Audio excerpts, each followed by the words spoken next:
So student यहाँ तक आपने कॉपी कर लिया होगा, ठीक है। हमने स्टैइकियोमेट्रिक डिफेक्ट बड़ा डिटेल में डिस्कस किया, क्या होता है शॉर्टकी डिफेक्ट, क्या होता है फ्रैंकल डिफेक्ट। शॉर्टकी को हम लोग वैकेंसी डिफेक्ट भी बोल सकते हैं, फ्रैंकल डिफेक्ट को इंटरस्टिशियल डिफेक्ट भी बोल सकते हैं। आई होप कि आपको यहाँ पे 4 पॉइंट क्लियर हो गया होगा। इसका डेफिनेशन, उसका डायग्राम के अकॉर्डिंग डेफिनेशन समझना है आपको, इसका किस टाइप के कंपाउंड में ये जनरली दिखाता है इस टाइप का डिफेक्ट, इफेक्ट क्या क्या हो सकता है, ठीक है, आफ्टर शॉर्टकी डिफेक्ट और फ्रैंकल डिफेक्ट। शॉर्टकी डिफेक्ट और फ्रैंकल डिफेक्ट को याद रखने का बड़ा सिंपल तरीका है। क्या सिंपल तरीका है? शॉर्टकी मीन्स शॉर्ट हो जाना, रिड्यूस हो जाना, मतलब गायब हो जाना, मिस हो जाना। अब देखते हो क्या पूरा वैकेंट हो जाता है, equal number of cation anion क्या हो जाता है, मिसिंग हो जाता है from the correct lattice sides.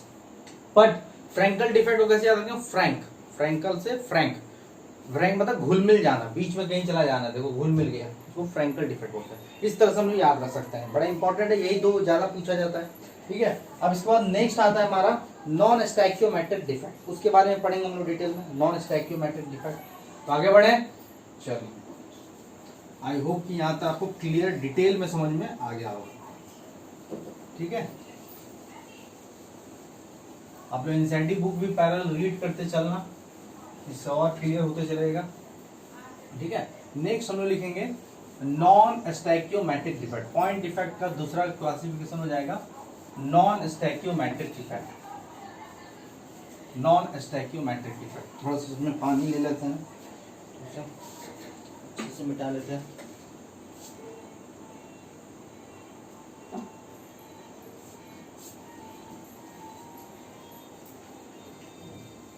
तो नेक्स्ट आप लोग डिफेक्ट लिखेंगे पॉइंट डिफेक्ट में सेकंड, नॉन स्टैइकियोमेट्रिक डिफेक्ट। तो बताइए क्या होता है non stoichiometric defect, what is non stoichiometric? तो defect in which formula of the compound will disturbed, ठीक है।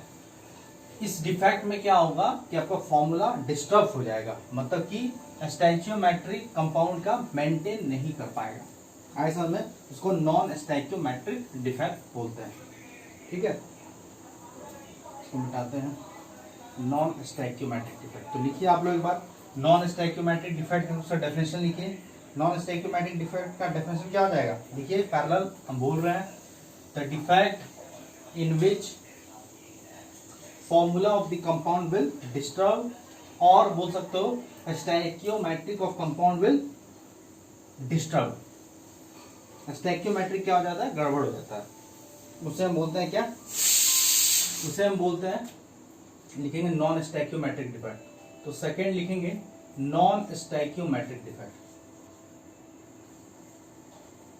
Non stoichiometric defect, non stoichiometric defect, ठीक है। नॉन स्टैइकियोमेट्रिक डिफेक्ट है, इसको थोड़ा सा और अच्छे से मिटा देते हैं, नॉन स्टैइकियोमेट्रिक डिफेक्ट। चलिए लिखिए आप लोग नॉन स्टैइकियोमेट्रिक डिफेक्ट, ये भी इंपॉर्टेंट है, इसे भी पूछ लेता है कई बार। नॉन स्टैइकियोमेट्रिक डिफेक्ट का डेफिनेशन मैंने क्या बोल दिया, the defect in which formula of the compound, in which formula of the compound, in which formula of the compound will disturb, in which formula of the compound will disturb. Compound का formula disturb हो जाएगा, यही फर्क होता है। या बोल सकते हो स्टैइकियोमेट्रिक क्या हो जाएगा, गड़बड़ हो जाएगा, स्टैइकियोमेट्रिक क्या हो जाएगा, गड़बड़ हो जाएगा, स्टैइकियोमेट्रिक विल डिस्टर्ब, स्टैइकियोमेट्रिक विल डिस्टर्ब, स्टैइकियोमेट्रिक गड़बड़ हो जाएगा, ये भी बोल सकते हैं। The defect in which formula of the compound will disturb or stoichiometric will disturb is known as non-stoichiometric defect। NSD लिख देते हैं शॉर्ट फॉर्म में, नॉन स्टैइकियोमेट्रिक डिफेक्ट को शॉर्ट फॉर्म में NSD लिख लीजिए, non stoichiometric defect, NSD, non stoichiometric defect, ठीक है। क्लियर हो गया? मतलब फॉर्मूला क्या मतलब है कि फॉर्मूला जो है आपका सिंपल रेशियो में नहीं होगा, स्टैइकियोमेट्रिक रेशियो में नहीं होगा, कॉम्प्लेक्स रेशियो में होगा, सिंपल रेशियो में आपको नहीं मिलेगा। सिंपल रेशियो मतलब क्या होता है कि स्टैइकियोमेट्रिक, नॉन स्टैइकियोमेट्रिक कंपाउंड कैसे बनता है पता है आपको? नॉन स्टैइकियोमेट्रिक कंपाउंड बनता है आपका मतलब फ्रैक्शनल फॉर्म में मिलेगा, कॉम्प्लेक्स फॉर्म में मिलेगा। जैसे आपका स्टैइकियोमेट्रिक कंपाउंड कैसे बनता है, CO2 1:2 के फॉर्म में मिला, H2O 2:1 के रेशियो मिला, SO3 1:3 के रेशियो मिला, CH4 1:4 के रेशियो मिला। तो ये सब स्टैइकियोमेट्रिक कंपाउंड है जहां पे आपका 1:2 2:1 1:3 2:5 इस फॉर्म में आपको मिलता है कंपाउंड, तो स्टैइकियोमेट्रिक डिफेक्ट है, वो स्टैइकियोमेट्रिक कंपाउंड बोलते हैं। और नॉन स्टैइकियोमेट्रिक डिफेक्ट में जो कंपाउंड मिलेगा वो नॉन स्टैइकियोमेट्रिक फॉर्म में मिलेगा, कॉम्प्लेक्स रेशियो में मिलेगा। जैसे एग्जांपल में बोल सकते हो, आपको मिलेगा कैसे, Fe0.93O या Fe0.95O, या आपको मिल सकता है Fe0.98O, या आपको मिल सकता है निकेल 0.98O, या आपको क्या मिलेगा Cu 1.8S, इस फॉर्म में मिलता है इट इज। तो आप देख रहे हो रेशियो आपका क्या सिंपल फॉर्म में आ रहा है क्या, 0.93:1 है, 0.95:1 है, 0.98:1 है, 0.98 ये दो बार लिख दिए, जीरो निकल का है 0.9:1 है, 1:8:1। तो क्या ये आपको दिख रहा है स्टैइकियोमेट्रिक फॉर्म में दिख रहा है क्या? तो इस टाइप के कंपाउंड को हम लोग क्या बोलते हैं, इस टाइप के कंपाउंड को बोलते हैं नॉन स्टैइकियोमेट्रिक कंपाउंड, नॉन स्टैइकियोमेट्रिक कंपाउंड बोलते हैं। नॉन स्टैइकियोमेट्रिक कंपाउंड में रेशियो जो होगा एटम का वो कॉम्प्लेक्स रेशियो मिलेगा, वो कैसा मिलेगा, कॉम्प्लेक्स रेशियो मिलेगा। तो जब भी किसी कंपाउंड में नॉन स्टैइकियोमेट्रिक डिफेक्ट होगा तो आपको कंपाउंड का फॉर्मूला आपका कॉम्प्लेक्स रेशियो में मिलेगा। आया समझ में? इस टाइप के कंपाउंड को कई बार हम लोग बर्थोलाइड कंपाउंड भी बोलते हैं। इस टाइप के कंपाउंड को हम लोग कई बार क्या बोलते हैं, इस टाइप के जितने भी ये कंपाउंड आपको दिखा रहे हैं, जितने भी कंपाउंड इस टाइप के कंपाउंड कई बार नॉन स्टैइकियोमेट्रिक कंपाउंड तो बोलते ही है, साथ साथ इसको हम लोग क्या बोलते हैं, नॉन स्टैइकियोमेट्रिक कंपाउंड भी बोलते हैं, और साथ साथ हम लोग इसे बर्थोलाइड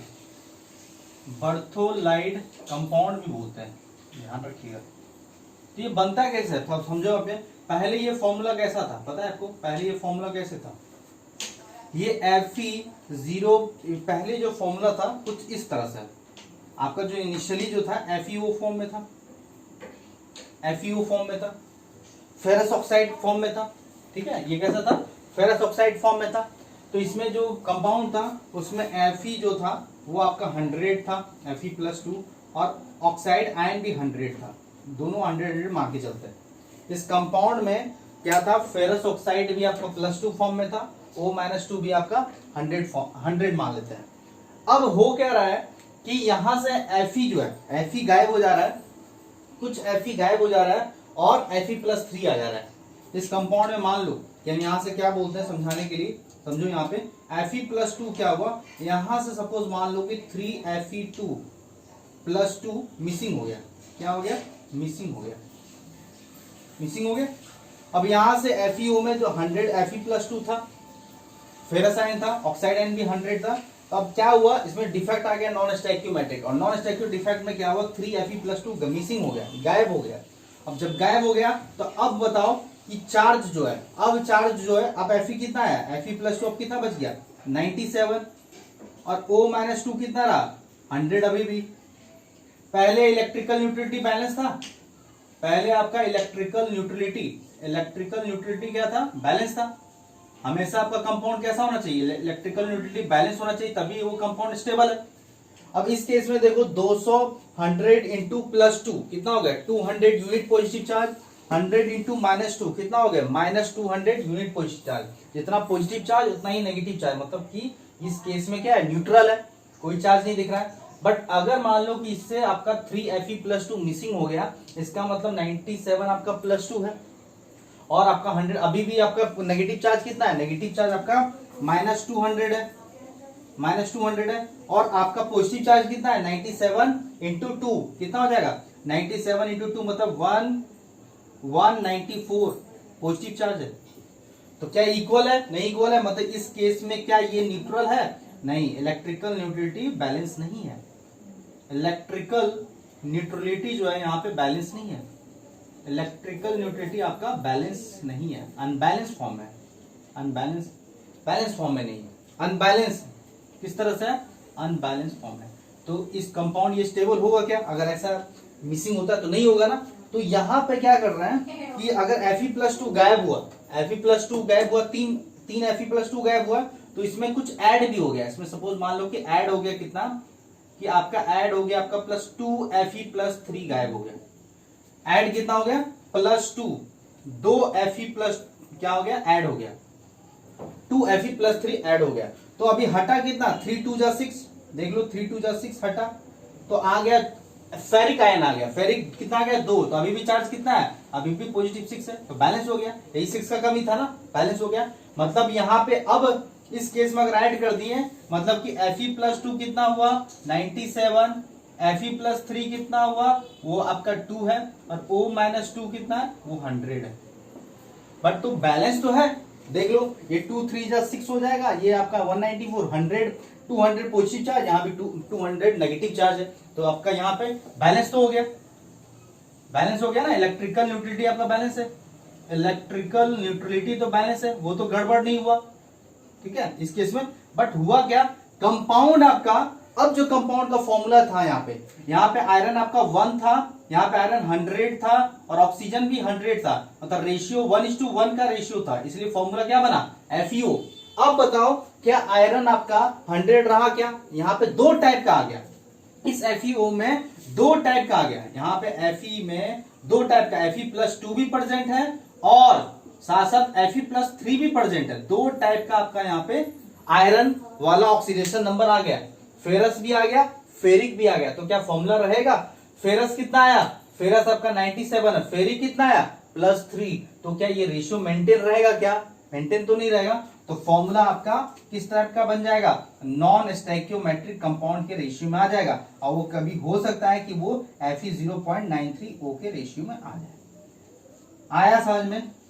तो नॉन स्टैइकियो डिफेक्ट होने के कारण क्या होता है कि आपका जो फॉर्मूला है वो फॉर्मूला डिस्टर्ब हो जाता है, स्टैइकियोमेट्रिक मेंटेन नहीं होता है, और क्या बनता है, किस टाइप का कंपाउंड बनता है, नॉन स्टैइकियोमेट्रिक कंपाउंड बनता है, उसी को हम लोग बर्थोलाइट कंपाउंड भी बोलते हैं, ध्यान रखिएगा।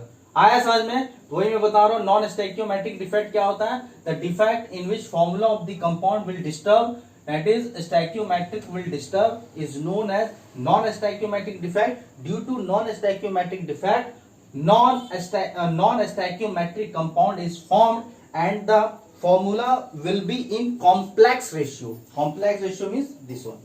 देख सकते हो क्यों किस तरह से हो रहा है, आप दिखा रहे हैं आपको, एग्जाम्पल के फॉर्म में समझा रहे हैं, डिटेल में हम आपको समझाएंगे भी। क्लियर हो रहा है, क्लियर। अब इसमें एक दो क्वेश्चन भी पूछ लेता है नॉन स्टैइकियोमेट्रिक कंपाउंड में, आप रेडॉक्स रिएक्शन में पढ़ा देता है, बट यहाँ भी पूछ लेता है, कई बार पूछा भी है। जेई 2013 में और जेई 94 में क्वेश्चन कई बार पूछा है कि find the oxidation number of iron in this compound Fe0.93O, या कभी कभी पूछ लेता what is the percentage of Fe+3, what is the percentage of Fe+3 present in Fe0.93O। इस कंपाउंड में Fe+3 का क्या परसेंटेज है, या Fe+2 का क्या परसेंटेज है। आया समझ में, क्योंकि हमको पता चल गया ना कि ये जो कंपाउंड है, इस कंपाउंड में प्योर Fe+2 तो नहीं है, या प्योर Fe+3 से तो नहीं बना है, ये आपका Fe+2 और Fe+3 का मिक्सचर से बना हुआ है। आया समझ में, ठीक है। तो यहाँ पे जो आयरन का ऑक्सीडेशन नंबर होगा, वो ऑक्सीडेशन नंबर, उस ऑक्सीडेशन नंबर को एवरेज ऑक्सीडेशन नंबर बोलते हैं। क्लियर है यहाँ पे। तो यहां तक कॉपी कीजिए आप, जल्दी से कॉपी कीजिए, फिर आगे बढ़ते हैं हम लोग। यहां तक क्लियर है, आगे बढ़े, चलिए आगे बढ़ते हैं।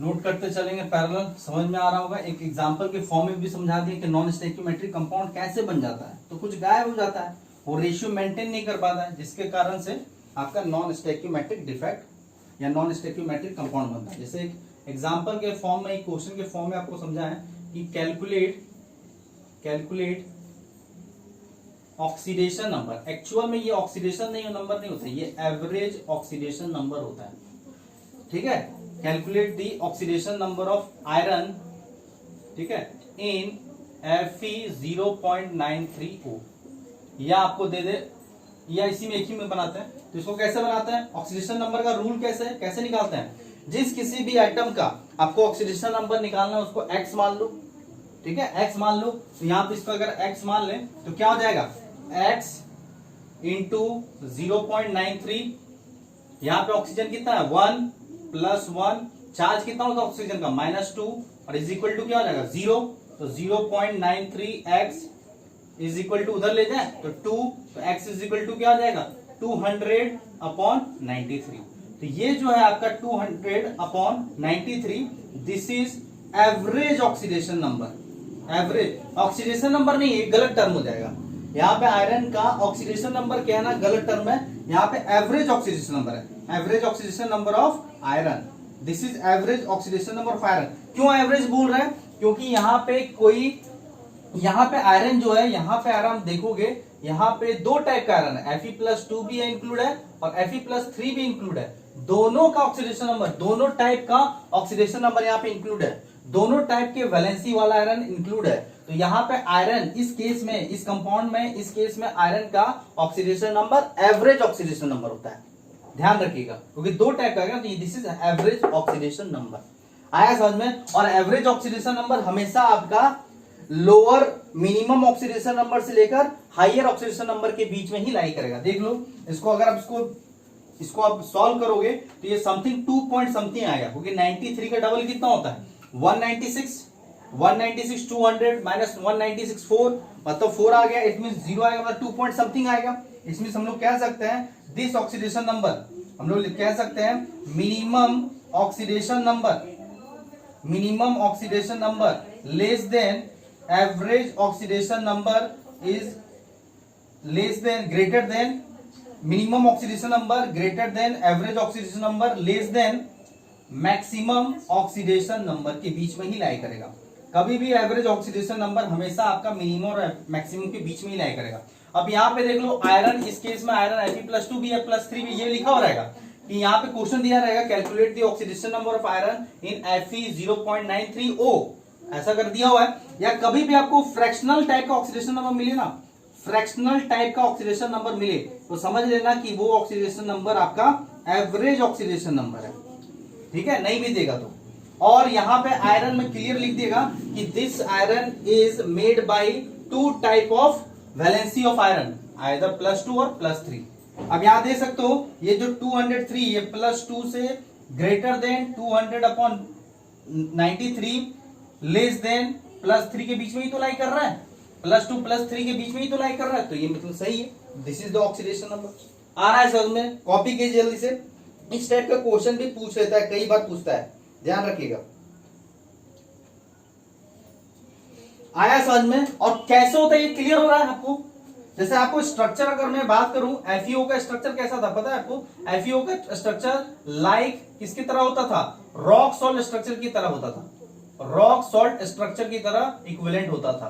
तो आपको याद होना चाहिए कि FeO-2 कहां बैठता है, कॉर्नर पे और फेस सेंटर पे। तो क्या इसका जेड निकाल लोगे, कॉर्नर पे 8 इंटू 1/8 और face centre 6 into face centre into 1/2, इसको सॉल्व कर लो तो कितना आएगा 4। Fe+2 कहां बैठेगा, एज सेंटर पे और आपका कहां पे, बॉडी सेंटर पे। तो देख लो यहाँ पे 1 इंटू 1 प्लस ऑक्टाहेड्रल वर्ड में बैठेगा ना, और यहाँ पे आपका 12 इंटू 1/4, तो ये भी कितना हो गया 4। तो देख लो 4 आपका O-2 भी है और आपका 4 आपका O भी है, इसका मतलब 1:1 के रेशियो में। तो फॉर्मूला भी कितना है, फॉर्मूला आपका FeO है। अगर मान लो यहाँ पे Fe+2, यहां से Fe+2 जो है आपका 3 मिसिंग हो गया, अगर मान लो 3 मिसिंग हो गया, Fe+2 3 मिसिंग हो गया।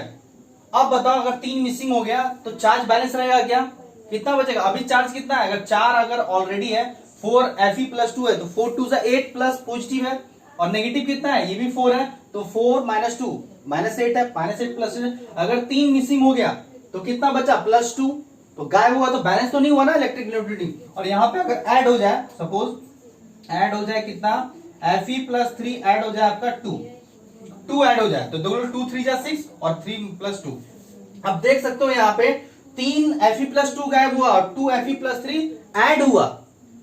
अभी आपका क्या रेशियो सेम रहेगा क्या, रेशियो तो सेम नहीं हुआ, कॉम्प्लेक्स रेशियो आ गया। अब वॉइड भी आ गया क्योंकि 3 हटा Fe+2 और 2 Fe+3 ऐड हो गया, तो रेशियो तो गड़बड़ हो गया। तो कंपाउंड जो बनेगा यहाँ पे आपका नॉन स्टैइकियोमेट्रिक कंपाउंड बनेगा, तो हो सकता है यहाँ पे Fe039O बन जाए। जिस तरह से हटेगा उसके अकॉर्डिंग आपका बनेगा, हो सकता है Fe0.95O बन जाए या Fe0.98O बन सकता है। आया समझ में? कई बार क्या क्या पूछता है क्वेश्चन कि calculate the percentage of Fe+2 present in Fe0.93O, इस तरह का भी क्वेश्चन पूछ लेता है कई बार। ठीक है, तो हम यहाँ पे बताते हैं, इसको कॉपी कीजिए जल्दी से कॉपी कीजिए, ये इंपॉर्टेंट क्वेश्चन बनता है।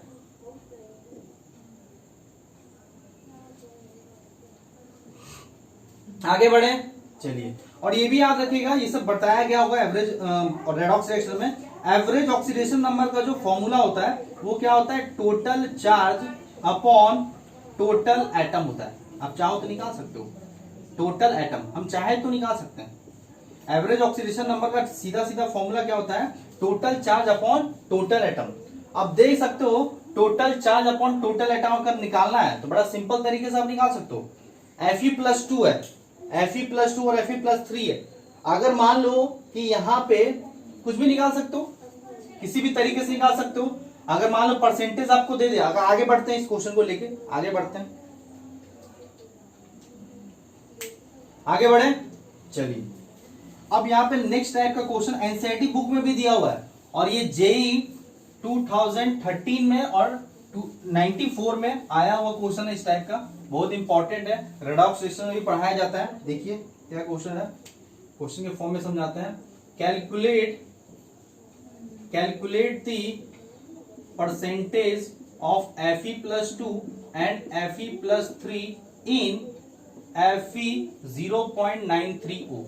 ये पूछ लेगा क्वेश्चन कि Fe0.93O में Fe+2 और Fe+3 का क्या परसेंटेज होगा। तो बड़ा सिंपल तरीका है इसको सॉल्व करने का। सबसे पहले हम लोग क्या करते हैं, Fe0.93O में हम लोग क्या निकाल लेते हैं, इसका एवरेज ऑक्सीडेशन नंबर निकाल लेते हैं। सबसे पहले ये फाइंड कर लेते हैं, और आपको पता होना चाहिए अगर ये दिया है इसका मतलब ऑब्वियस है कि Fe यहाँ पे Fe+2 और Fe+3 से बना हुआ है। यहाँ पे जो आयरन है वो Fe+2 और Fe+3 से बना हुआ है। तो सबसे पहले इस आयरन का हम लोग क्या निकाल लेते हैं, एवरेज ऑक्सीडेशन नंबर, जिसका जनरल फॉर्मूला क्या होता है, total charge upon total atom. Percentage की अगर बात किया जाए, परसेंटेज की बात करते हैं तो हम total Fe iron, total iron atom हम मान लेते हैं कि आपका 100 है, क्योंकि परसेंटेज कितने में डील करते हैं, 100 में। अब मान लेते हैं कि Fe+2 जो है वो उसका नंबर आपका x है। सपोज नंबर ऑफ Fe+2 कितना x है, तो नंबर ऑफ Fe+3 कितना हो जाएगा बताओ। अगर पूरा एटम इसमें आपका 100 है, क्योंकि परसेंटेज सॉल्व करना है तो 100 मान लेते हैं, तो इसमें एक आयरन आपका x है Fe+2, तो Fe+3 कितना होगा, 100 माइनस x। आ गया समझ में? तो अब हम निकाल लेते हैं, क्या हम इसका निकाल सकते हैं एवरेज ऑक्सीडेशन नंबर। कैसे निकालेंगे, सिंपल तरीका है इसका निकालने का, सिंपल तरीका, इसको x मान लो। इसको अगर हम x मान लें तो क्या हो जाएगा, 0.93x minus 2 is equal to 0, तो x इज इक्वल टू 200/93। ये आ गया आपका एवरेज ऑक्सीडेशन नंबर। इस कंपाउंड में आयरन का क्या होगा, एवरेज ऑक्सीडेशन नंबर 200/93। अब हम लोग फॉर्मूला लगाते हैं एवरेज ऑक्सीडेशन नंबर का, total charge. Average oxidation number का फॉर्मूला होता है total charge upon total atom, total charge upon total atom. Total charge कैसे निकालेंगे, आपका इसमें Fe+2 का नंबर कितना है, x, लिख लें यहाँ पे x, और उसका चार्ज कितना है, +2 से मल्टीप्लाई कर दिए, प्लस। अब बताओ Fe+3 का नंबर कितना है, 100 माइनस x, और उसका चार्ज कितना है, +3, अपॉन टोटल एटम कितना है, ऐड कर दो, टोटल एटम तो 100 ही है, और ये कितने के बराबर है, एवरेज ऑक्सीडेशन नंबर निकाल चुके हैं, कितना, 200/93। यहां से x सॉल्व करना है, वही परसेंटेज हो जाएगा, क्योंकि हम लोग परसेंटेज तो x मान के ही लिखे हैं ना। अगर टोटल 100 है, x निकल गया तो परसेंटेज तो निकल जाएगा, 100% कैंसिल आउट हो जाएगा ना।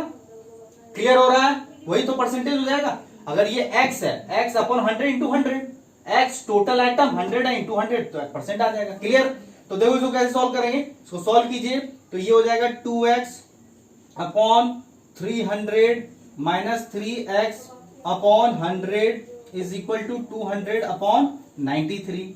अब ये बताओ कितना हो जाएगा, माइनस एक्स, ये कितना हो जाएगा माइनस एक्स, उधर हो जाएगा मल्टीप्लाई करें इसको हम लोग सॉल्व करते हैं, ये हो जाएगा आपका minus x plus 300 upon 100 is equal to 200 upon 93। अब इसको क्रॉस मल्टीप्लीकेशन कर लो तो कितना हो जाएगा, माइनस 93x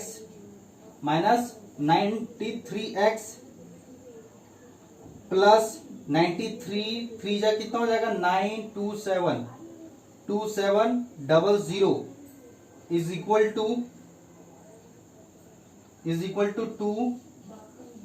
2000।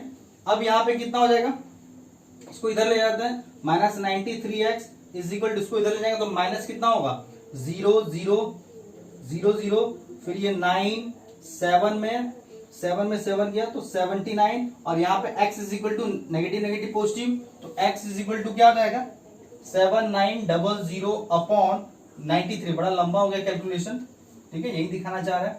93 को अगर थोड़ा सॉल्व कर लें 7900 तो कितनी बार में जाएगा 790 है ना, तो 790 इट मीन्स 8 बार में जा सकता है, 8 बार में, क्योंकि 9 बार में क्रॉस कर जाएगा, तो 8 3 जा 24, 7 बार में देता है 7 3 जा 21, 2 कैरी, 7 9 जा 63 और 2 65, 7 बार में क्रॉस हो जाता था क्या, देख लीजिए एक बार। 8 3 जा 24, 2 कैरी, 8 9 जा 72 74, 8 3 जा 24, 2 कैरी, 8 9 जा 70 74, यहाँ पे 6, यहाँ पे 8 में 4 गया तो 4 कैंसिल, 460 हो गया। अब कितनी बार में दें, 4 बार में देते हैं, 4 बार में, 5 बार में क्रॉस कर जाएगा। 4 3 जा 12, 1 कैरी, 4 5 जा 45, 462, 4 3 जा 12, 1 कैरी, 4 9 जा 36 37, शायद 5 बार में चला जाएगा, देख लेते हैं। 5 3 जा 15, 1 कैरी, 5 9 जा 45, 1 46, 5 3 जा 15 45 46, ये कितना हो गया, ये तो क्रॉस हो गया, मतलब 40 होगा, 84, तो 8 12, 4 9 जा 36 और ये 37, तो कितना हो गया 8, 15 में 7 गया तो 8, ये डेसिमल 0, 880, और ये कितना हो जाएगा 880 हो गया, तो इट मीन्स 9 बार में दे देता है, 9 बार में 9, मतलब 84.9 समथिंग आएगा, x कितना आएगा 84.9, तो हम लोग लिख सकते हैं अप्रोक्स 85 आ गया, इट मींस ये तो परसेंट आएगा 85 अपॉन 100 इंटू 100, टोटल तो 100 ही है, परसेंट निकालना तो मतलब ये कितना है 85%। तो यहाँ पे Fe+2 का परसेंटेज जो है, Fe+2 का परसेंटेज 85 आ गया, और Fe+3 का परसेंटेज क्या हो जाएगा बोलो, 100 माइनस 85 मतलब 15%, मतलब इस कंपाउंड में 15% आपका Fe+3% है, और Fe+2 का परसेंटेज कितना है 85%। तो देखो इस टाइप, ये हो गया बेसिक मेथड। बेसिक मेथड से देखो कितना लंबा बन रहा है, कैलकुलेशन भी लंबा हो रहा है। हम आपको शॉर्टकट बताते हैं, क्योंकि हमको नीट और जेई में अगर ये क्वेश्चन आया, और आया हुआ भी है, ये जेई आपका, ये जेई 2013 में पूछा है, और एक बार 94 में भी इस टाइप का पूछ लिया है। आप देख सकते हो लास्ट ईयर का जेई पेपर और नीट पेपर देखोगे तो ये क्वेश्चन आया हुआ है। एनसीईआरटी में भी 1-2 क्वेश्चन दिया हुआ है, आप देखना, आप लोग एक्सरसाइज देखोगे तो आपको दिखेगा इस टाइप का क्वेश्चन, किसी और फॉर्म में दिखेगा, एग्जैक्टली यही क्वेश्चन नहीं, कुछ और फॉर्म में दिखेगा, एसएन फॉर्म में दिखेगा, टीम के फॉर्म में।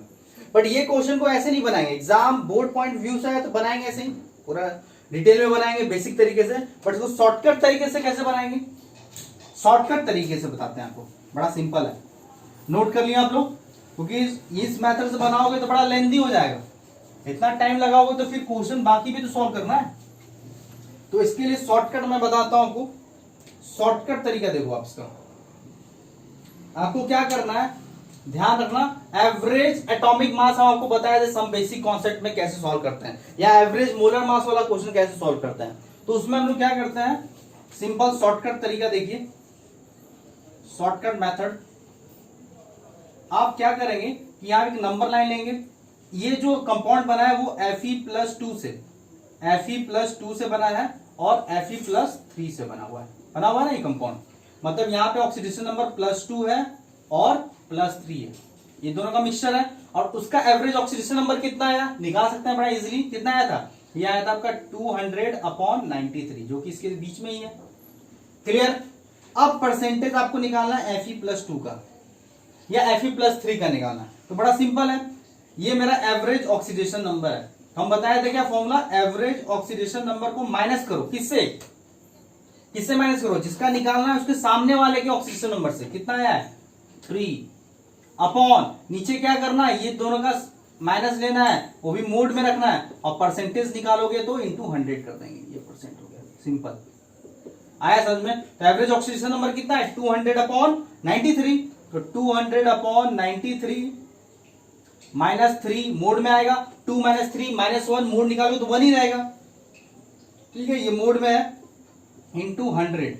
अब तो सॉल्व कर रहे हैं, यहां सॉल्व करेंगे तो देख लो कितना आएगा, ये आएगा आपका 93 200 -9 279/93 इंटू 100। अब इसको सॉल्व कीजिए तो परसेंटेज ऑफ Fe+2 जो आएगा वो 85 के अप्रॉक्स आएगा।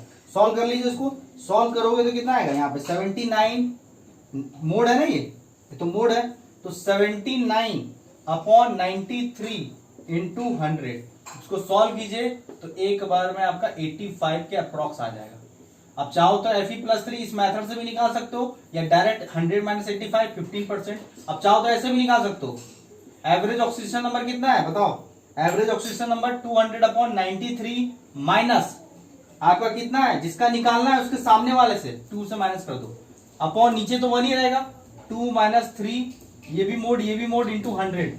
अब इसको सॉल्व करोगे तो परसेंटेज ऑफ Fe+3 कितना आ जाएगा, ये आ जाएगा आपका 15%। सॉल्व करके देख लीजिएगा, आ रहा है समझ में। और ये आ गया आपका Fe+2 का। तो ये एक लाइन में सॉल्व हो जाता है शॉर्टकट मेथड। तो एवरेज वाला जो क्वेश्चन बताए थे, सब बेसिक कॉन्सेप्ट ही बताए थे, एवरेज एटॉमिक मास वाला क्वेश्चन, या एवरेज मोलर मास वाला क्वेश्चन, या एवरेज ऑक्सीडेशन नंबर वाला क्वेश्चन आप ऐसे बनाएंगे, ध्यान रखिएगा। इस टाइप का क्वेश्चन पूछता है तो ये आया हुआ है, इस टाइप का बता दिए। नॉन स्टैकियोमेट्रिक डिफेक्ट मेरा स्टार्ट हो गया, बट उस पर जो न्यूमेरिकल्स पूछ लेता है वो हम बता दिए। नॉन स्टैकियोमेट्रिक डिफेक्ट होने के कारण आपका नॉन स्टैकियोमेट्रिक कंपाउंड राइज होगा। नॉन स्टैकियोमेट्रिक कंपाउंड का पहचान यही है कि उसका रेशियो कॉम्प्लेक्स फॉर्म में होगा। जो आपको एग्जांपल दी, इसको बर्थोलाइड कंपाउंड भी बोलते हैं। और इसी तरह का क्वेश्चन दिया जा सकता है आपको, एवरेज ऑक्सीडेशन नंबर निकालने के लिए दिया जा सकता है, या परसेंटेज पूछ सकता है। आया समझ में, क्लियर है। यहाँ से आगे बढ़े। अब नॉन स्टैकियोमेट्रिक डिफेक्ट में कितने टाइप के डिफेक्ट हैं, 2 टाइप के, जनरली 2 टाइप के डिफेक्ट है। एक मेटल एक्सेस डिफेक्ट है, एक मेटल डिफिशिएंट डिफेक्ट है। मेटल एक्सेस डिफेक्ट 2 तरीके से हो सकता है, और मेटल डिफिशिएंट डिफेक्ट 1 तरीके से हो सकता है। तो ये 3 तरीका हम लोग को पढ़ना है नॉन स्टैकियोमेट्रिक डिफेक्ट में। तो पहले नोट करो, फिर आगे बढ़ते हैं।